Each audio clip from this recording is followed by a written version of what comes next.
जामनेरमधून भाजपचे मंत्री गिरीश महाजन प्रचंड मताने विजय, महाजनांची ओपन जीपमधून रॅली।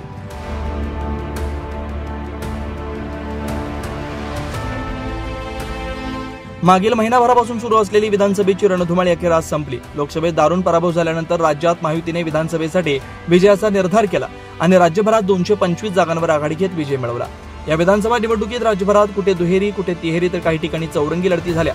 जळगाव जिल्ह्यातील जामनेर मतदारसंघात भाजपचे नेते ग्रामविकास मंत्री गिरीश महाजन यांच्या विरुद्ध राष्ट्रवादी शहरात पवार गटाचे दिलीप खोपडे याची दुहेरी लढत पाहायला मिळाली होती।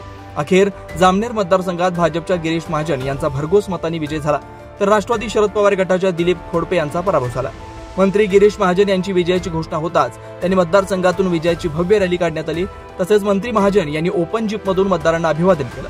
यावेळी जवळपास 20 ते 25 जेसीबींच्या साह्यानं मंत्री महाजन यांच्यावर फुलांची उधळण करण्यात आली। यावेळी महाविकास आघाडीचे कार्यकर्ते, पदाधिकारी मोठ्या संख्येने उपस्थित होते। 9 न्यूज महाराष्ट्र ब्युरो।